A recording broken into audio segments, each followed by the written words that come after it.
Good morning, student. Once again, welcome to the physical education classes. I am with you. Same topic, doping, that is part of sports training. So, in last classes, we have discussed about the definition of doping according to Olympic Association and the World Anti-Doping Agencies. So, after that, we have discussed about the classification of doping. In that part, we have discussed about the physical methods of doping, that is blood doping and gene doping. After that, we have started the substance abuse, yeah, prohibited substance. That in that we have discussed about first we have discussed stimulants and anabolic steroid. So today I am going to tell you about the other substances which are banned in games and sports. So first we will discuss about the peptide hormones. So this is a kind of hormones or kind of substance which is banned in sports and games. ये एक प्रकार का ऐसा hormone है या एक ऐसा substance है जिसका गेम्स एंड स्पोर्ट्स में पूरी तरह से प्रतिबंध लगाया गया है। वैसे तो ये हार्मोन्स हमारी बॉडी में मिलता है, पर हम परफॉर्मेंस को और अच्छा करने के लिए इसको हम इंजेक्शन के थ्रू या ओरल पिल्स के थ्रू हम इसको लेने की कोशिश करते हैं, जिससे कि हमारी बॉडी में एबिलिटी बढ़े और जिससे हम अपने कॉम्पिटिटर के ऊपर डोमिनेट कर पाए। एरिथ्रोप्रोटीन पेप्टाइड हार्मोन्स के अंदर में एरिथ्रोप्रोटीन एक तो एरिथ्रोप्रोटीन आता है, एचजीएच आता है और इंसुलिन आता है। एचजीएच का मतलब है ह्यूमन ग्रोथ हार्मोन। ये तीनों हार्मोन्स का यूज किया जाता है ताकि हमारी बॉडी में मसल मास को बढ़ाया जा सके। क्योंकि एच अगर हम लेंगे तो एच क्या होगा, मसल साइज में चेंज होने लगेगा, मस्कुलैरिटी बढ़ने लगेगी, ठीक है। बॉडी शेप में चेंज होने लगेगा, बॉडी एनलार्जमेंट की तरफ जाने लगेगी। और उसके साथ साथ हमारी बॉडी में ऑक्सीजन कैरियर्स बढ़ने लगते हैं। ऑक्सीजन कैरियर्स का मतलब हम एंड्योरेंस इवेंट्स को, अगर हमारी बॉडी में ऑक्सीजन की क्वांटिटी ज़्यादा हो जाएगी तो क्या होगा, हम एंड्योरेंस इवेंट को बहुत इजीली ओवरकम कर पाएंगे। तो ये पेप्टाइड हार्मोन्स बेसिकली जो होते हैं ये हमारी बॉडी में ज़्यादातर इसका यूज़ अपनी बॉडी की एबिलिटी को बढ़ाने में किया जाता है, स्पेशली ऑक्सीजन कैरियर्स को बढ़ाने के लिए किया जाता है। हमारी बॉडी में ऑक्सीजन कैरियर्स बढ़ जाते हैं, जिससे अल्टीमेटली हमारा एंड्योरेंस बढ़ जाता है। उसी के साथ साथ एच और इंसुलिन वगैरह का भी यूज़ किया जाता है। एच का यूज़ हमारी बॉडी के शेपिंग के लिए की जाती है, स्ट्रेंथ के लिए की जाती है। ऐसे इंसुलिन का भी एक्सेस ग्लूकोज को न्यूट्रलाइज करने के लिए इंसुलिन का उपयोग किया जाता है, ठीक। तो ये पेप्टाइड हार्मोन्स हैं जो कि कंपटीशन में, स्पोर्ट्स कंपटीशन में बैन किए गए हैं। क्यों? क्योंकि इनसे हमारी बॉडी में, अगर हमारी बॉडी जो नेचुरली जो प्रोड्यूस करती है वो एक ऑप्टिमम लेवल में प्रोड्यूस करती है, अगर उससे ज़्यादा अगर हमारी बॉडी में एक्सेस हो जाती है तो एक्सेस होने पर हमारी बॉडी में डिफरेंट टाइप की डिफॉर्मिटीज़ या फिर डिफरेंट टाइप की डिजीजेज होने का खतरा रहता है, ठीक है। तो जैसे इंसुलिन अगर हमारी बॉडी में एक्सेस हो जाएगा तो क्या होगा उससे, अगर इंसुलिन एक्सेस हो जाएगा तो उससे हो सकता है हमारी बॉडी में शुगर लेवल कम हो जाए, और शुगर लेवल कम होने की वजह से बेहोश हो जाएं, चक्कर आ जाएं, बहुत ज़्यादा कम होने में डेथ भी हो सकती है। एरिथ्रोप्रोटीन का यूज़ और जगह भी किया जाता है, सिर्फ इसको ऑक्सीजन कैरियर बढ़ाने के तौर पे ज़्यादा इसका यूज़ किया जाता है। एच हार्मोन्स का शेपिंग के लिए किया जाता है, ठीक है। अगला है beta two agonist. Beta two agonist वो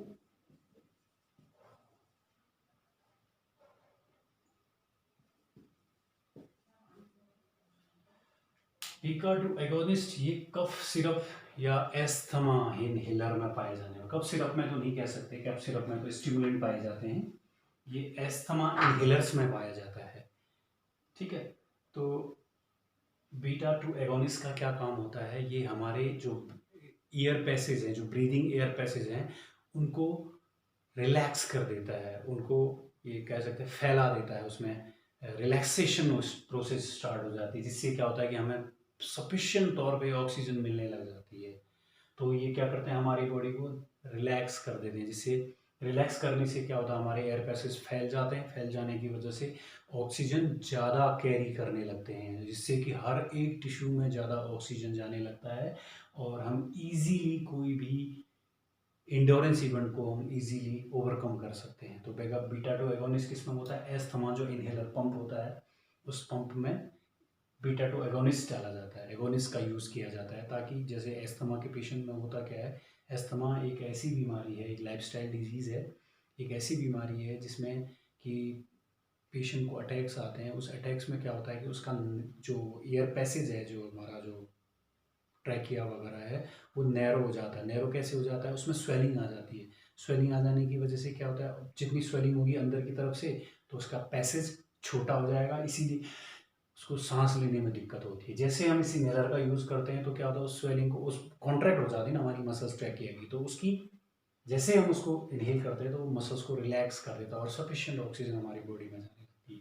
तो बीटा टू एगोनिस्ट कौन यूज़ करते हैं, लॉन्ग एंड्योरेंस इवेंट के एथलीट, वो दौड़ने से पहले उसको यूज़ करते हैं, उसके बाद उनको सफिशिएंट तौर पे एग्जॉशन कम हो जाता है, उनको ब्रीदिंग हमारा फास्ट होता है उसको थोड़ा रिलैक्स कर देता है, और जिससे क्या होता है, हम ईजीली रनिंग में हमारे लिए एक एडवांटेज मिल जाता है।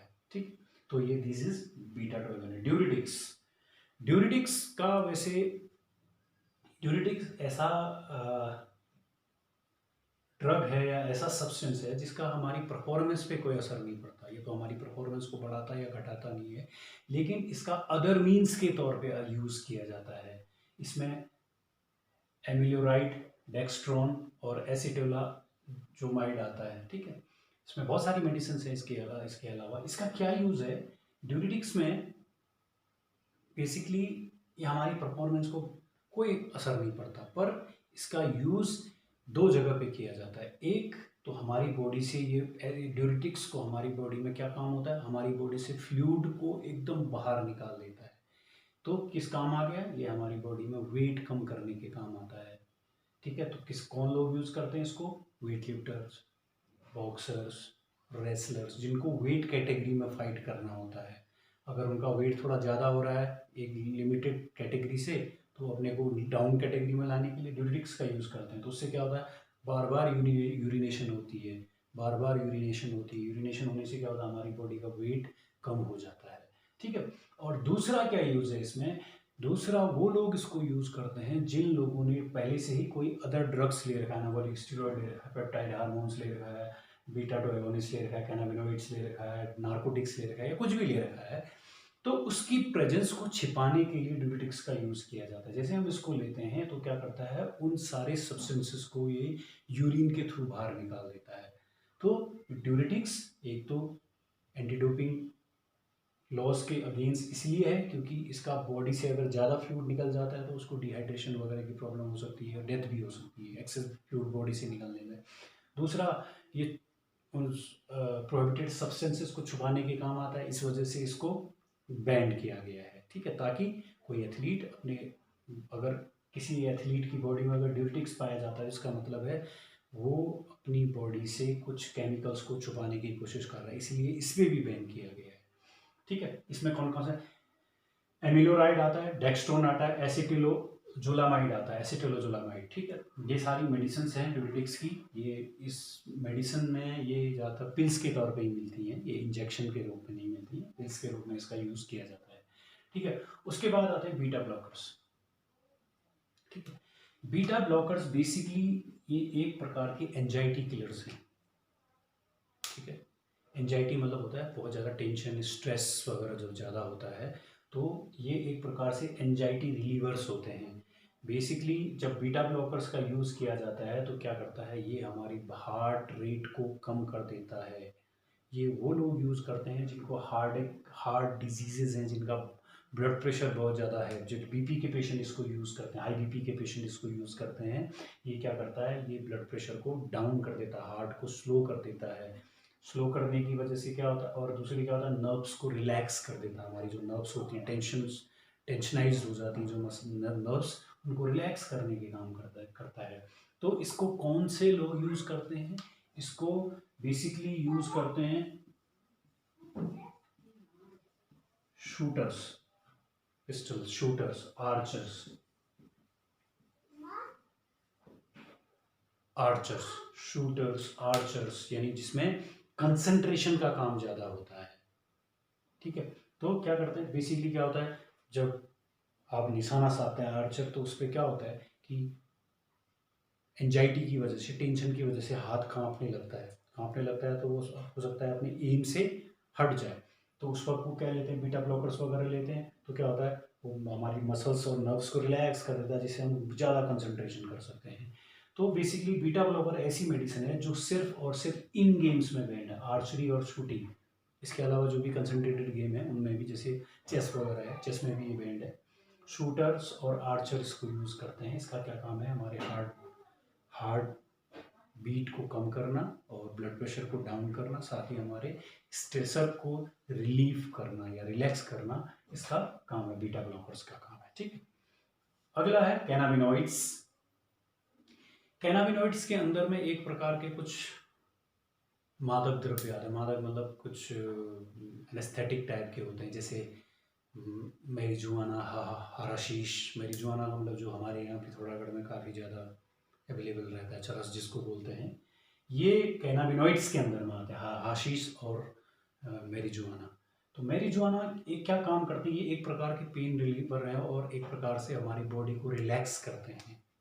ठीक है, इससे परफॉर्मेंस का कोई सिर्फ डायरेक्ट इफेक्ट तो नहीं है परफॉर्मेंस में, पर ये क्या करते हैं, एक प्रकार के पेन किलर का काम करता है, रिलैक्स कर देते हैं हमारी बॉडी को, या हमारे नर्व्स को बहुत स्लो डाउन कर देते हैं, हमारे ब्रेन की जो वर्किंग कैपेसिटी है उसको स्लो कर देते हैं। तो जिससे क्या होता है कि हमें पेन का असर देर से महसूस होता है। ठीक है, तो कैनाबिनॉइड्स में मैरिजुआना और हाशीश का यूज़ किया जाता है, जो कि पेन किलर और रिलैक्सेशन, ये भी एक प्रकार से एंजाइटी किलर्स होते हैं। एंजाइटी किलर और पेन किलर के तौर पे यूज, पेन एंजाइटी तो कम करते हैं, क्योंकि एंजाइटी कम इसलिए होती है क्योंकि हमारा नर्वस सिस्टम स्लो डाउन हो जाता है, तो इसकी वजह से एंजाइटी और पेन को भी कम करने का काम करते हैं। ठीक है, उसके बाद नार्कोटिक्स भी लगभग सेम ही है। नार्कोटिक्स का बेसिकली यूज मेडिकल साइंस में पेन किलर के तौर पे किया जाता है, जहाँ पर बहुत ज़्यादा एक्सेस पेन होता है, सिंपल पेन किलर से कहीं पर कोई रिलीफ नहीं मिल रहा है, तो वहाँ पर नार्कोटिक्स वगैरह का यूज़ किया जाता है। जैसे अगर हम बात करें बर्निंग हाउस एक्सीडेंट्स होते हैं, किचन में एक्सीडेंट वगैरह होते हैं, तो बर्निंग वगैरह होती है, जिसमें क्या होता है कि फीमेल्स वगैरह या कहीं भी बर्निंग कहीं पे भी हो सकती है, आग लग जाने के बाद बर्निंग सेंसेशन इतना ज़्यादा होता है, इतना ज़्यादा पेनफुल होता है कि उसमें कोई पेन किलर असर नहीं करता है। तो ऐसे पेशेंट्स को मॉर्फिन, हेरोइन, पैथिडाइन वगैरह की इंजेक्शन्स वगैरह दिए जाते हैं, जिससे कि क्या होता है उनको बहुत रिलैक्स होता है, बहुत ही ज़्यादा पेन को किल करने वाली चीज़ें होती है, एकदम पेन को रिलैक्स कर देती है ये जितने भी नार्कोटिक्स होते हैं। और दूसरी चीज़ ये है कि नार्कोटिक्स में क्या होता है, पेन का असर, जो पेन होता है या इंजरी जो होती है, ये उसको छिपाने का काम करता है। छिपाने का मतलब इंजरी का असर नहीं दिखाई पड़ेगा, पेन नहीं होगा, तो क्या होगा, पेन इंजरी में भी इंसान वर्कआउट कंटिन्यू कर सकता है। ठीक है, पर इसका क्या है, इसका सबसे बड़ा साइड इफेक्ट ये है कि इससे इंसान हैबिचुअल हो जाता है और इसकी लत छुड़ानी बहुत मुश्किल हो जाती है, जिसका अल्टीमेटली फिर या तो रिहेबिलिटेशन सेंटर, अगर वहाँ भी नहीं हुआ तो फिर इसका लास्ट डेस्टिनेशन डेथ ही है फिर। ठीक है, उसके बाद है ग्लूकोकोर्टिकोस्टेरॉइड हार्मोन। ग्लूकोकोर्टिकोस्टेरॉइड हार्मोन ये हमारी बॉडी में एक बनने वाला एक नेचुरल हार्मोन है, जो एक प्रकार से हमारी बॉडी में रिलैक्स करता है हमारी बॉडी को। ये भी एक प्रकार का पेन किलर है, इसको पेन किलर के तौर पे लिया जाता है इसको भी। और दूसरी चीज़ ये क्या करता है, हमारी बॉडी में ऑक्सीजन की सप्लाई को थोड़ा सा बढ़ा देता है। ग्लूकोकोर्टिकोइड ग्लूकोज की मात्रा को हमारी बॉडी में बढ़ा देता है, जिससे कि पेन का असर हमें देर से महसूस होता है। तो ये हार्मोन्स भी, ये नेचुरल हमारी बॉडी में एड्रिनल ग्लैंड से निकलने वाला हार्मोन है, पर क्या है, इसको भी बाहर से इंजेस्ट किया जाता है या इंजेक्शन के तौर पे या इसको यूज़ किया जाता है। तो ये जितने भी ड्रग्स हैं ये सब हमारे गेम्स एंड स्पोर्ट्स में किसी न किसी प्रकार से बैंड, कुछ ड्यूरिंग कंपटीशन बैंड है, कुछ आफ्टर कंपटीशन बैंड है, और कुछ प्री कंपटीशन बैंड है। ठीक है, तो ये सारे इसके साथ साथ एक चीज और आती है, अल्कोहल।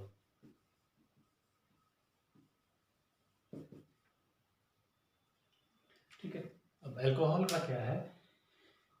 अल्कोहल एक ड्रग है, मेडिसिन एक प्रकार से। पहले ये अल्कोहल केमिस्ट की दुकान में मिला करती थी, बाद में इसको एज अ नशे के तौर पे यूज़ किया जाने लगा। बेसिकली अल्कोहल एक ऐसा वो है जो ड्यूरिंग कंपटीशन कुछ गेमों में बैंड है। जैसे जिन गेमों में ये पॉसिबिलिटी होती है कि वहाँ पर वॉयलेंस हो सकती है, बॉडी कांटेक्ट के गेम जहाँ पर होते हैं, उन गेमों में इस अल्कोहल क्या करता है, ये हमारे नर्व्स को स्लो करता है पर एग्रेशन को फास्ट कर देता है। इसमें एग्रेसिव हो जाता है, वायलेंट हो जाता है इंसान अल्कोहल के यूज़ से। तो जैसे रेसलिंग हो गई, बॉक्सिंग हो गई, और टीम गेम्स हो गए जैसे बास्केटबॉल है, फुटबॉल है, जिसमें बॉडी कांटेक्ट है, बॉडी पास पास में आती है, तो इन गेम्स में अल्कोहल बैंड है। अगर अल्कोहल का यूज़ कर रखा है तो उस कंपटीशन के लिए उसको बाहर कर दिया जाता है। अदरवाइज अल्कोहल, बाकी अदर गेम्स में अल्कोहल का ऐसा कोई रोल नहीं है, अल्कोहल ले सकता है इंसान। ठीक है, गेम्स एंड स्पोर्ट्स में उसको ऐसा कोई बैन नहीं है, लेकिन अल्कोहल कुछ गेम्स में बैन किया गया है। तो ये सारा हमारा सब्सटेंसेस हैं। कल हम इन सारे सब्सटेंसेस के साइड इफ़ेक्ट्स पढ़ेंगे और कौन से कंपटीशन के ड्यूरिंग बैंड है, कौन प्री बैंड है, कौन आफ्टर बैंड है, उसके बारे में कल हम डिस्कस करेंगे। एक बार अपने नोट्स को चेक कर लीजिए, फिर उसके बाद इसके साथ एक बार पढ़ लीजिए। अगर समझ में ना आए तो वीडियो अच्छे से देख लीजिए। Thank you.